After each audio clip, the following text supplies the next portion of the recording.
Hi all, നമ്മൾ ഇന്നത്തെ വീഡിയോയിലൂടെ നോക്കാൻ പോകുന്നത് ഒരു അഡോബി ഫോട്ടോഷോപ്പിൻ്റെ ഒരു ട്യൂട്ടോറിയലാണ്. ബിഗിനേഴ്സിന് വേണ്ടിയുള്ള ഒരു ട്യൂട്ടോറിയലാണ്. അപ്പോൾ നമുക്ക് ആദ്യമായിട്ട് ഫോട്ടോഷോപ്പ് ജസ്റ്റ് ഒന്ന് ഓപ്പൺ ചെയ്യാം. നമ്മൾ ഫോട്ടോഷോപ്പ് ഇവിടെ ഓപ്പൺ ചെയ്ത് വെച്ചിട്ടുണ്ട്. നമ്മളിവിടെ ഫയൽ കൊടുക്കുക, ഓപ്പൺ കൊടുക്കുക. ഇവിടെ ഇമേജ് ജസ്റ്റ് ഒന്ന് ഓപ്പൺ ചെയ്യുക. ഇതാണ് നമ്മുടെ ഇമേജ്. നമ്മൾ ഇമേജ് ഓപ്പൺ ചെയ്തിട്ടുണ്ട്. നമുക്ക് ആദ്യമായിട്ട് നോക്കാൻ പോകുന്നത് ഇമേജിൻ്റെ ബാക്ക്ഗ്രൗണ്ട് എങ്ങനെ റിമൂവ് ചെയ്യുക എന്നുള്ളതാണ്. അപ്പോൾ നമ്മൾ ഇമേജ് സെലക്ട് ചെയ്തു, റിമൂവ് ബാക്ക്ഗ്രൗണ്ട് പറഞ്ഞ് ഈ ഒരു ഓപ്ഷൻ താഴെ കാണുന്ന ഈ ഒരു ഓപ്ഷൻ എനേബിൾ ചെയ്തു. കണ്ടില്ലേ, ബാക്ക്ഗ്രൗണ്ട് ഈസി ആയിട്ട് റിമൂവ് ആയിട്ടുണ്ട്. കണ്ടില്ല, അത്യാവശ്യം സോഫ്റ്റ് ആയിട്ടുള്ള ഹെയർ ആണ്, എന്നിട്ടും അതിൻ്റെ ബാക്ക്ഗ്രൗണ്ട് റിമൂവ് ആയിട്ടുണ്ട്. നമുക്ക് അടുത്തൊരു ഓപ്ഷൻ നോക്കാൻ പോകേണ്ടതെന്ന് പറഞ്ഞാൽ ഇതിൻ്റെ ബാക്ക്ഗ്രൗണ്ട് കളർ എങ്ങനെ ചേഞ്ച് ചെയ്യുക എന്നുള്ളതാണ്. അപ്പോൾ അതിനായിട്ട് നമ്മളിത് ഇവിടെ സെലക്ട് സബ്ജക്റ്റ് കൊടുക്കുക.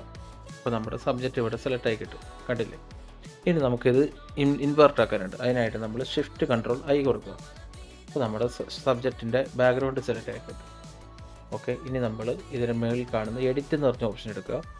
എഡിറ്റിനകത്ത് ഫില്ല് എന്ന് പറഞ്ഞ ഓപ്ഷൻ എടുക്കുക. ഫില്ലിൽ ഇവിടെ ഒരുപാട് ഓപ്ഷൻസ് ഉണ്ട്. കണ്ടൻസിനകത്ത് ആദ്യത്തെ ഓപ്ഷൻ നമ്മൾ കളർ കൊടുക്കുക. ദെൻ രണ്ടാമതായിട്ട് മോഡ് എന്ന് പറഞ്ഞ ഓപ്ഷൻ ഉണ്ട്.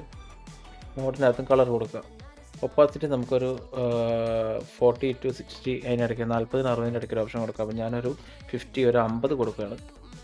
കളർ നമ്മളിവിടെ സെലക്ട് ചെയ്യാം, നമുക്ക് ഇഷ്ടമുള്ള കളർ. അപ്പോൾ ഞാനൊരു സ്കൈ ബ്ലൂ പോലത്തെ ഒരു ലൈറ്റ് ബ്ലൂ ആയിട്ടുള്ളൊരു കളറാണ് കൊടുക്കുന്നത്. ജസ്റ്റ് ഓക്കെ കൊടുക്കാം. കണ്ടില്ലേ, ഇപ്പോൾ ബാക്ക്ഗ്രൗണ്ട് കളർ വളരെ ഈസി ആയിട്ട് മാറിയിട്ടുണ്ട്. നമുക്ക് ജസ്റ്റ് ഒന്ന് സൂം ചെയ്ത് നോക്കാം. ആ പിക്ചറിൻ്റെ ബാക്ക്ഗ്രൗണ്ട് എങ്ങനെയായിരുന്നു അതുപോലെ തന്നെ ഇത് സെറ്റായിട്ടുണ്ട്. നമുക്ക് ബിഫോർ നോക്കാം, ആഫ്റ്റർ നോക്കാം. കണ്ടില്ലേ, ഈ വീഡിയോ നിങ്ങൾക്ക് ഇഷ്ടമായി ഒന്ന് ലൈക്ക് ചെയ്യുക. ഇതുപോലുള്ള കൂടുതൽ വീഡിയോസ് കാണുന്നതിനായി നമ്മുടെ ചാനലിന് സബ്സ്ക്രൈബ് ചെയ്യുക.